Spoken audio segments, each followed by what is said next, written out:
You are listening to the Game Like Training podcast, where we talk about golf practice, golf learning, golf psychology, the PGA Tour, college golf, and all things golf. On the show, we're going to be sharing our thoughts and our beliefs that have come from really over a decade of being in this industry. And not only that, but we'll be talking to industry leaders, world-renowned academics, pioneering professors, and more people to bring you the most up-to-date information and evidence-based strategies to improve your game or your golf coaching.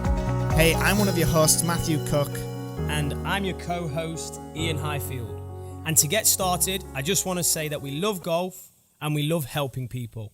That combined has driven us to create this podcast. There's so much good information out there that we believe it's our responsibility to share it with as many people as we can. So, on today's show, the guest has been explained by a friend of ours, Kevin Smeltz, as the most influential man in golf, not in golf, which is kind of weird. He's a host of a number of social media forums. He's the man. Golf teaching professionals being probably the most prominent one. And he's had a large volume of golf lessons on his quest to become a better player. One of those lessons with myself and Mr. Zach Parker. So, on the show today, Nick Chertock. Nick, how are you, buddy? I remember that lesson with you and Zach. I don't think I've sweated that much in a lesson before, but man, that was a good time. It was the day after the show finished, right? So you'd had one or two beers, I believe, as well. Yeah, I was going through some withdrawal symptoms. Maybe had a little bit of the tremors. I got through that, and certainly with a lot of help from you and Zachary. Cool. Hey, well, thanks a lot for joining us, Nick. We really appreciate it. So no Nick, problem. Wanted to get on here for a while. Awesome, man. So before we jump into the topic of industry trends and then talk a little bit about social media and how the use of phone has impacted golf coaching, can you just tell us a little bit about yourself for the one or two listeners that wouldn't know who you are? Yeah, Mum, this is Nick. He's going to tell you all about social media. And Mom, if you're here, these are some English boys. I know it's going to be hard for you to understand them, so just pay attention to what I talk about. So I'm not a golf pro. I'm not even a good player. So I'm probably the worst golfer you've had on your show so far. But Apart from Matthew. Oh, come on. Did you say what, Iain? I said Iain and I are pretty close right now. We are pretty tight, actually, I think. We'd have a good game, Nick. We'd have a good game for sure. No, I've seen some pictures of you in a competitive situation, so I wouldn't bet against you. So, yeah, I'm not a golf pro. I'm just endlessly fascinated by the game and the process where people try to improve at it, mainly the more mid-handicap player. So that's kind of my area. I'm interested in the whole phenomenon of people who they got to a certain level of play, let's say a 15 index, and they continued to want to improve. They just stop, and it goes on for decades for a lot of people, and they'll spend tens or hundreds of $1,000s on training aids and golf schools and lessons and trying to understand the game, reading books, and I don't know any other game where people do that. And so it kind of drew me in probably 10 years ago, maybe 15 years ago, where I just wanted to know everybody who was involved in teaching, and particularly as it concerns the golf swing itself and how the human body produces it. So a lot of focus on biomechanics and kinesiology, fitness, and in general, anything to do with like the science of swinging a golf club. And so it can involve other disciplines outside of that too, where we've got the motor learning area and just some pure physics when it comes to ball flight and equipment. But I'll sit and talk golf swing with you all day long. Awesome. Well, I don't know. We should have got Eric on. So our other coach, Eric, extremely intelligent young coach, very well versed in the biomechanics and the kinetics and the use of technology. Yeah, spent a lot of time with Dr. Rob Neal and with Stuart Morgan as well. He spent a lot of time with some really good coaches, so his knowledge on that is pretty high. Myself and Matthew's knowledge on that, not going to cut the mustard for a podcast. Not going to lie, mine is declining rapidly. We did a clinic the other week. We did our first game-like training, think differently and train differently workshop. And Matthew was talking about body track. And he called Eric over and he said to the guys that we're giving the lessons. Remember, Nick, let me just preface this before he continues. I'm a motor learning guy, right? I'm just going to preface this. So Matthew goes, I always get Eric to help me with the lessons because I'll be honest, I don't even know how you turn body track on. And the people that attended the workshop, they start roaring with laughter. And I'm like, man, that's not even a joke. That's the truth. I even said to everyone, like, guys, no, I'm serious. I don't know how to turn this thing on. So we're going to try. That's a great transition, though. That's a transition into an industry trend that I want to talk about. There you go. Boom. Awesome. So Nick, you've been visiting instructors, and I guess you've almost been studying instruction for such a long time. What as we can't talk to you about biomechanics, let's talk about industry trends. What's the biggest 1, 2, or 3 that you've seen over the time that you've been on this journey? I think probably the biggest trend right now is it's maybe too big to just be one trend, but the general tendency for younger coaches to invest in technology and put a lot of emphasis on whether it be the launch monitor, 3D, it could be ground mechanics information, so it might be body track or swing cat.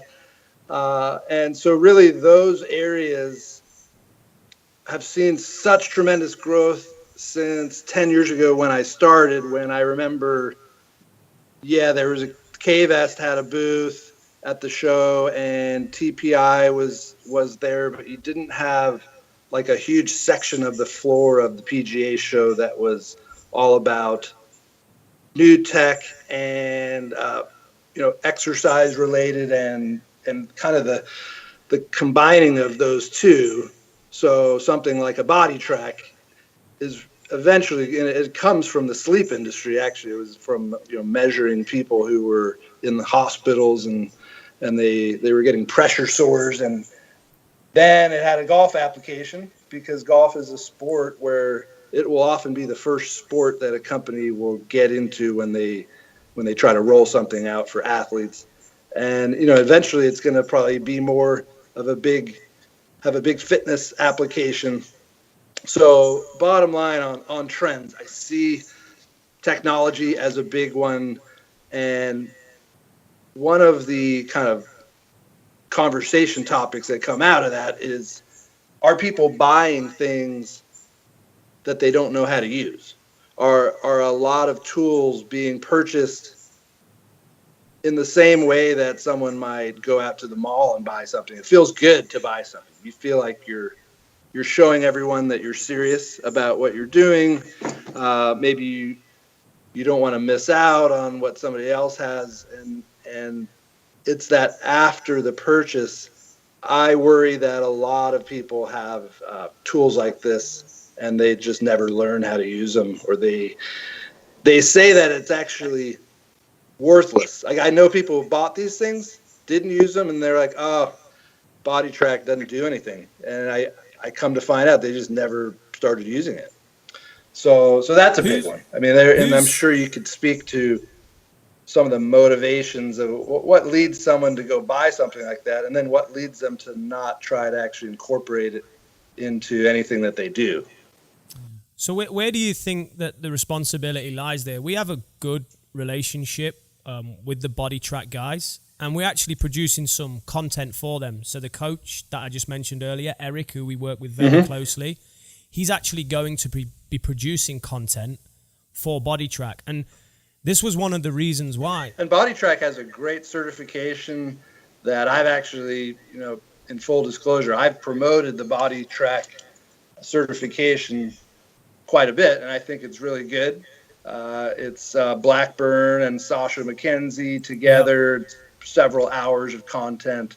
And that is definitely a good first step for somebody who buys one, but it's not enough. Cool. So what would the next step be with your view of what you've seen over the last 10 to 15 years? You do the certification and then you... I've never thought of it because no one's ever asked me to address this problem and try to come up with a solution. But I would expect that they would seek out people who use the tool, find out. This is what I do. I mean, that's kind of how I grew all these different networks. I like to get into an industry and find out who are the people who know a lot about this. And you make a big list of them. You make notes on all of them. You reach out. And anybody who has any tool could easily find dozens, if not hundreds of people who are making videos about how to use it or have written articles. So I think, and this kind of dovetails into another topic, but I think there's a lot of ADD going on out there and golf pros are not exempt from this. So people are just not able to focus long enough to learn how something works because they're just jumping on to whatever is the next thing that catches their eye on a social media feed. Great point. And, leads right into the next one. I want to stay on that for a little bit because the guy sitting next to me was the master at when it came out to reaching people. So Matthew, when he first started his journey, was very obsessed with the golf swing and wanted to learn biomechanics and reached out to Dr. Neil while he was in England, and Dr. Neil was very giving with his time. And who else did you reach out to, Matthew? Basically all the Ledbetter guys. Yeah. I spent a lot of time with Paul Dyer, Andrew Nicholson, travelled the country, England, Ireland and Scotland just to spend time with these guys that teach using... They were the only people that I knew that used the technology at the time, used video, used training tools and training aids and had things like... It was very basic at the time because it was a few years ago and technology's evolved since. But yeah, I spent a lot of time with those guys and then... And I saw Matthew doing this and I was like, okay, so who's the best guy in England's psychology? Right, Brian Hemmings is the England psychologist. So I phone up Brian Hemmings and he gives me 3 hours of his time, no charge. We go, we meet up. I attend a couple of his seminars. He gives me extra time after that. And I actually thought, okay, yeah, this is the recipe for success. And then we come out here to the US. We have access. That's how we got out here. Yeah. I wanted to be the best golf coach on the planet. And I was like, I looked at, the PGA Tour and I was trying to work out who teaches these guys, and I found the majority of the teachers were in America. So I was like, okay, I need to go to America. So I reached out to 57 different golf academies in America, sent a letter to everyone and tried to contact via email and phone call everyone. One person got back to me, and you had a lesson with him and Iain, Zach Parker. And then that's how you ended up at Bishopsgate. Yeah. That's how I ended up there. And then it built from there. We were like, okay, there's more to this than the golf swing. And I was like, there's more to this than just thinking about being positive or thinking about the process. How do you train it? And that's when we started to reach out to neuroscientists, and we started to reach out to motor learning experts, and we started to read studies and literature. So, I think one of our passions is to educate and inspire the golfing world. So any young golf coach who wants to be the best that they can be, take Nick's advice and follow our experience. Yes, do the certifications, but don't stop there. Keep going, reach out to people, and you'll be surprised how giving some of these people are with their time. Absolutely, yeah. But you have to show a certain degree of humility when you approach someone and demonstrate passion for them to want to spend their time talking to you, right? Oh yeah, absolutely, for sure, absolutely. I would hope that we've always done that. It's a good. I'm going to reflect on that after the podcast. Yeah. But yeah, it's an accurate point.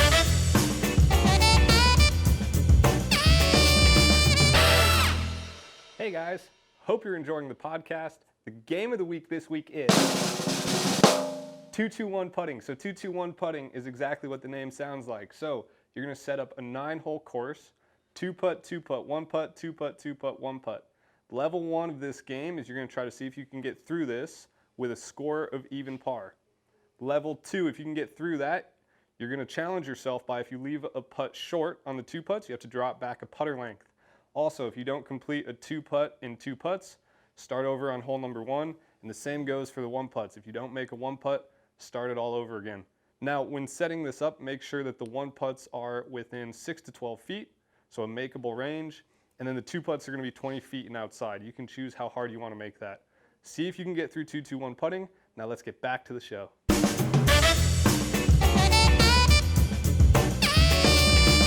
So, Nick, as well as the increase in technology, give us another trend that you've seen within the industry. Well, I think in general, with the rise of these social media networks, and I really think it's right now 2018. I think in the future we'll look back at this time when these networks first came out and we'll think, man, we really overdid it with all the posting and the sharing, and it will be part of an overall movement toward, I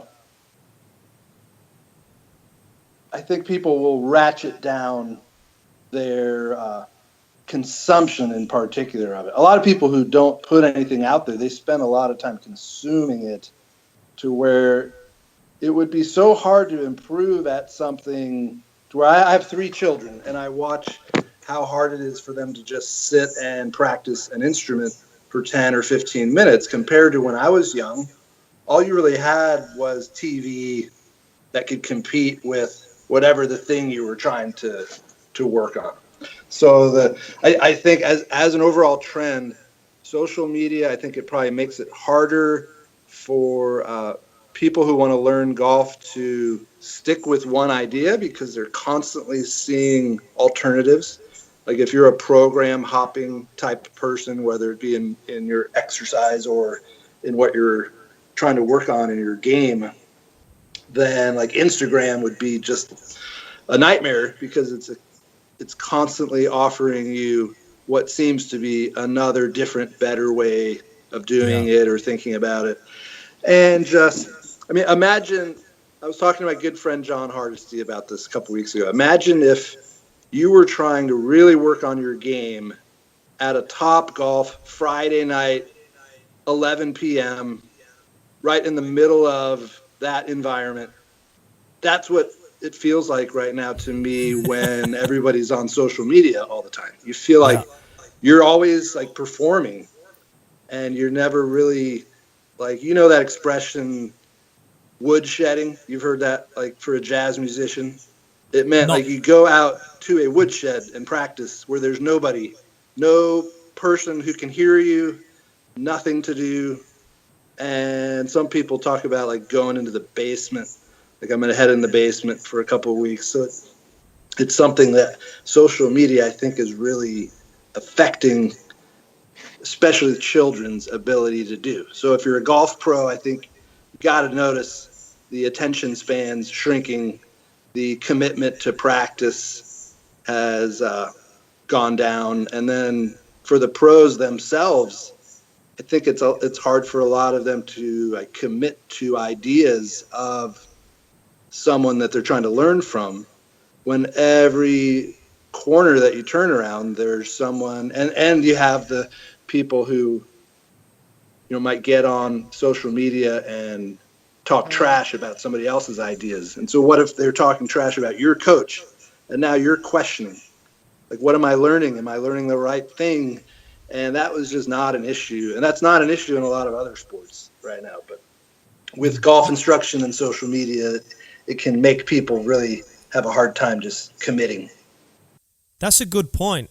Are there any like soccer coaching forums or American football coaching forums where guys get on and go at it like this? I'm really ignorant to that. That's a great point. I'm assuming from what you've said, it's not the case.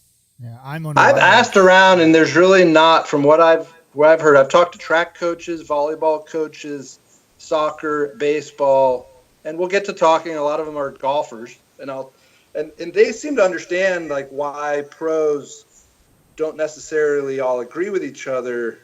I think because of just the structure of golf, where typically a pro is like they're the master of that range, but there's not really a bunch of peers to bounce ideas off of. Oh, yeah.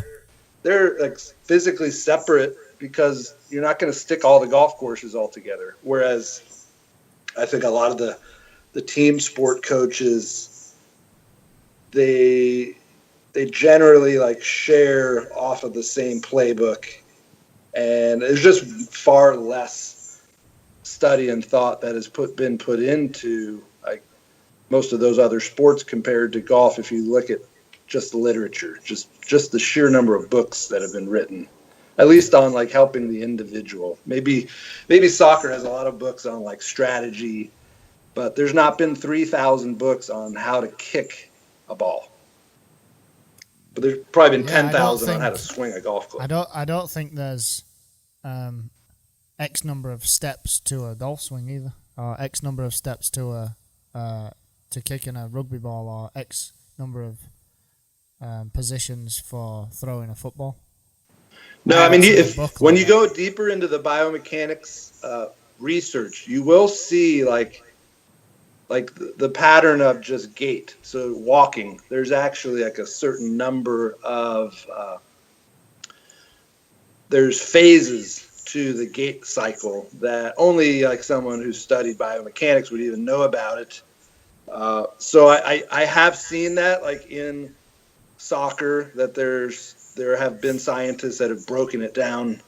But yeah, as far as the sport coaches, they're not telling young people like, here's where you really need to stabilize, and you're going to have a lot of internal rotation on the lead hip, and here's like I want you to delay the knee extension until this point here, and here's where your pressure is going to be. No, you don't hear that ever.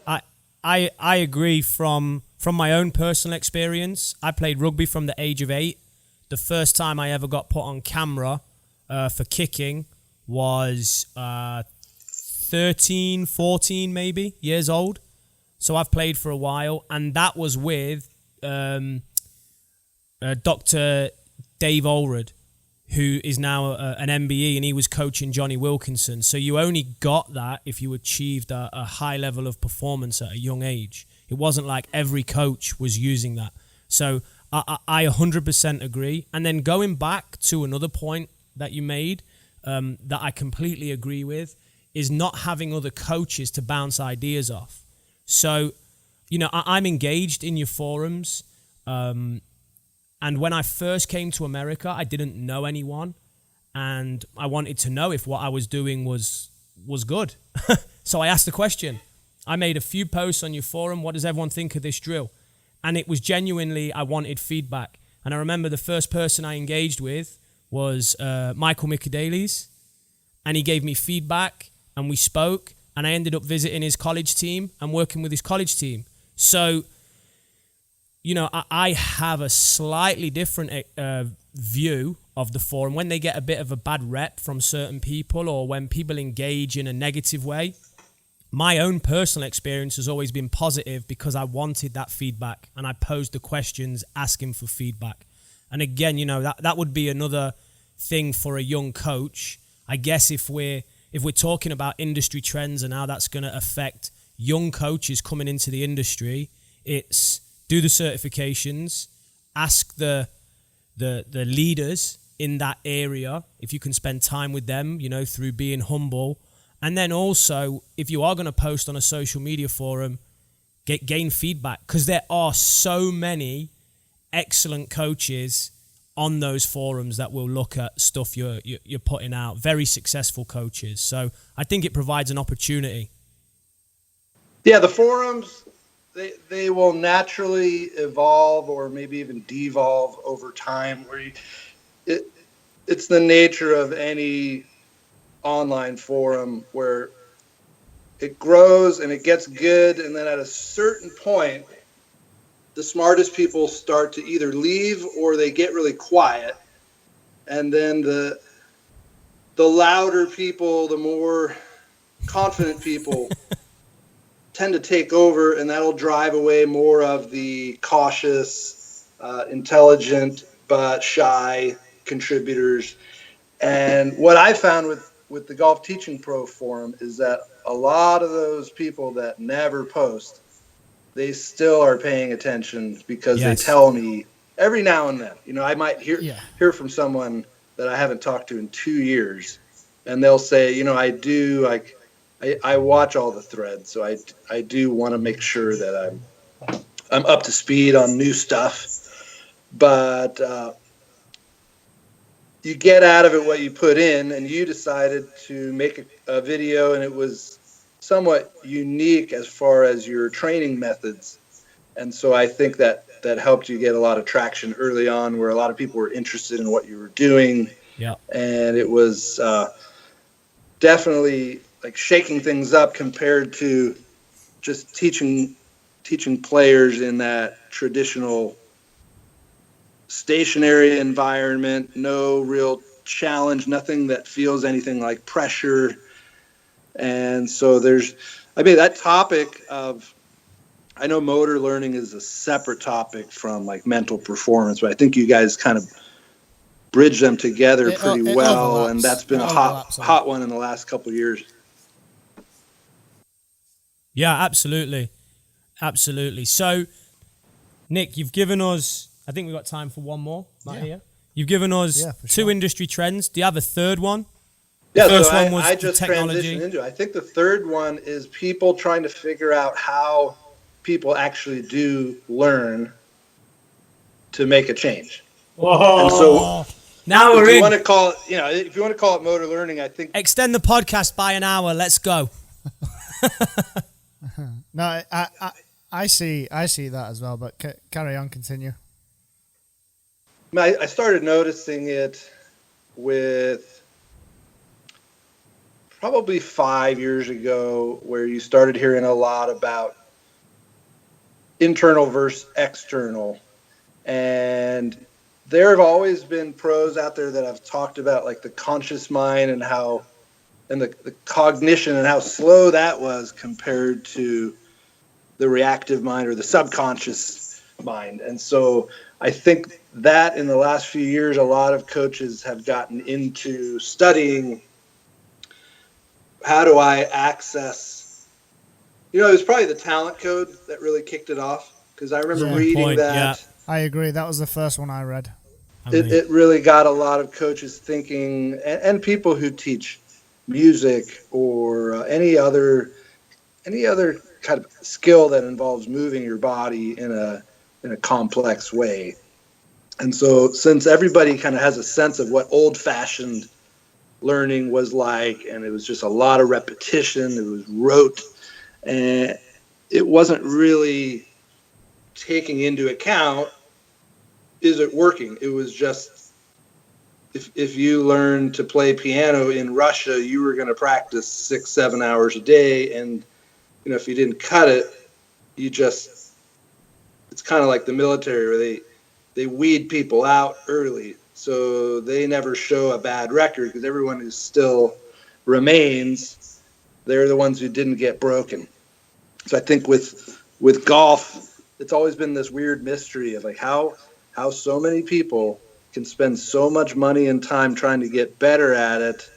The bad ones generally just end up quitting the game, and you get the ones remaining that have had some instruction can kind of put in a good word that, hey, it does work, look at me. But on the whole, most people that spend money on instruction don't get better at golf. And so I think that the study of motor learning is part of the process where we're going to figure out how to make people actually improve at the game. Awesome. Well, that makes me very happy. Well, I agree. A lot of the literature that I first started reading was in music. People playing violin and people playing piano. And then when it got into sports, it was table tennis and actually tennis. Those were the two sports that I seem to find had the most information on these on the science of learning, so motor learning and all of the things that motor learning underpins. I found the only really thing that I could look at is from a sports perspective was those two things. There wasn't a lot in golf, so basketball free throws. There was some and basketball. Chess is another one. Big, They've started in golf more now, though. That I mean, it's that good free to throw know that study actually came up at Open Forum 6 toward the very end of the night. I don't know if you guys were still there, but I know Como was talking to Sasho, trying to get him on the same page with something to do with variability, but he was thinking about the basketball study where variability was shown in the better players, whereas Sasha was like, no, in the golf swing, it was actually shown to be associated with the lesser players. But I see what you're saying. There's just not that much motor learning golf research from prior to maybe the last 5 years. I know there's some that's been done recently, right? Yeah, there's more and more that's getting done recently, and I think it's with this trend, and with the interest growing, and with it been growing for the last few years. Yeah, more people are reaching out to professors and asking to do projects with them, and more people are getting savvy about how to run a little test or a little research project. Well, now in golf, they've studied, block versus random practice, there's think aloud protocols, internal, external focus. There's tons of stuff, and there's more to be. So much way more to come. The cognitive mechanisms that mediate all of that movement is that's been documented no one's reinventing the wheel there. That's been documented for a long time. But to put it into specific different contextual environments is something that's just a huge opportunity, especially for any golf coach watching this. Like, more and more studies are getting done all the time nowadays. And I think there's the obvious stuff that everyone is starting to buy into, which is probably hitting balls off of a mat, off flat lies is not necessarily the best way to learn when you play the game on a course with varying types of surfaces and slopes and winds and other feelings. And so people have pretty much bought into you shouldn't just sit there and do block practice. But where I think that we're going to see a lot of growth, just because we're still so bad at it, is the whole idea of you're trying to make a change in movement and it feels wrong, feels uncomfortable, and moving toward that instead of moving away from it, which is what just about everybody does. And if you're paying for the golf lesson as a student, you kind of end up taking control, I think, and shying away from doing things that feel uncomfortable. So that's where the pro has to have a lot of confidence, not only in their knowledge of what they're teaching, but in their understanding of how people learn, to be able to kind of take the reins there and apply that. Based on what you've just said, 1st of June, we're going to send you Matthew's motor learning course, no charge. And you can, if you find the time to work through it and give us some feedback, that would be awesome. Yeah.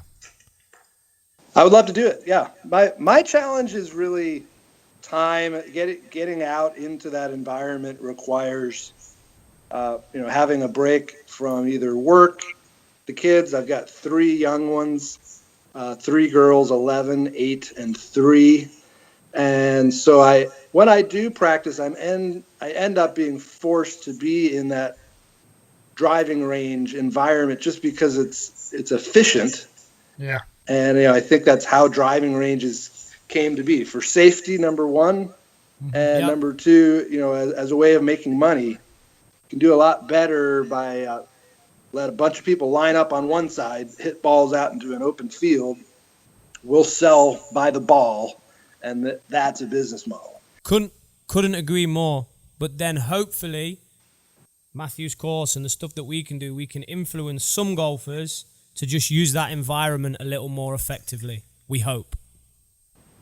Oh yeah, no, I'm definitely interested in Matthew's work and yours as well, Ian. And I have your publication too at home, so I need to do your workbooks. Awesome. I have one more question before we close. Okay. Come on, man. Open forum. Next one that's coming up. Give us a small scoop of what you've got in mind. Geez, what I have in mind right now is trying to do something crazy different for the sponsors, like trying to have a party room, because in the past we've had it at the same venue now for 4 years in a row at the Rosen Plaza, and there's been a few different efforts to change up the sponsors and how they interact with people. We want to try to make it an event where, yes, there's great content and we want people to sit in and listen to the presentations, but when they walk into the other room, we want that to be like a really cool social scene with alcohol flowing and a lot of hands being shaken and a lot of fist bumps and chest bumps going on. Yeah. Awesome. That sounds good. Yeah. Stick us down. You know we'll be there. Oh, yeah. We'll stick the table right out the front side of that door. Nick, you guys are good. You find where there was buzz and you just stuck your table. No shame. There was no shame here. There was no shame. Nick, I'm extremely grateful for everything that you do within the golf industry. There's no doubt that your forums have helped me. And I did reach out to you when I first came to America and asked for advice, and you gave me some great advice. You even put me in contact with Chris Como while he was coaching Tiger, and I had conversations with Chris on motor learning and focus band, etc. So I'm very grateful for everything that you do for the golf industry. I'm grateful for your time. If anyone listening to this wants to get hold of you or wants to see some more of your resources or know more about you, give yourself a few plugs now. What can they look for?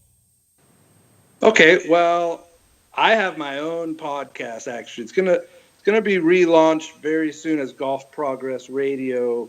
It's Golf MD's Radio, the version that's out there right now. But you'll see a relaunch soon. My co-host Lance Gill and I have done quite a few episodes, and we will continue to do that show. As far as the Open Forum, we've done 6 years of that now, which is an annual event in Orlando. We try to gather together some of the top minds in golf performance. And so the videos are all available, openforumgolf.com. And if you just want to follow me, I'm on Twitter at Golf Progress. Golf Progress is basically the identity that I started before Facebook was even around. I think it was 2005. Just about the whole improvement process, and then it's ended up leading into this. So check me out there, or check out the Facebook forums. There's Golf Teaching Professionals, Golf Biomechanics, and there's a couple other smaller ones, but those are the two big ones. Awesome. Sweet. Well, that was awesome.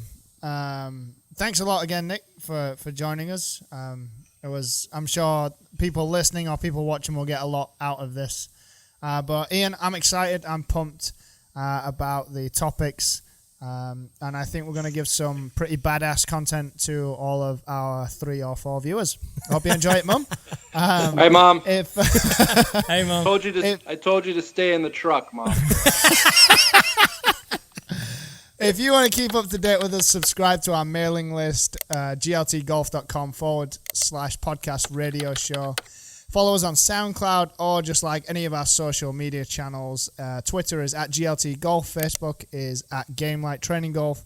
Or Instagram is at GL Training Golf. Everything we do, everything we say, pretty much gets published on all of them platforms in some way, shape, or form. You can even watch this on YouTube. It is on SoundCloud, but we do a video for YouTube. We don't quite have the faces for YouTube, but I'm sure you'll enjoy it anyway. But thanks for listening. Thanks for tuning in, and we'll catch you next time. Thanks, Nick. Keep up the great work. Cheers, buddy. Take care. Thanks, mates. Cut.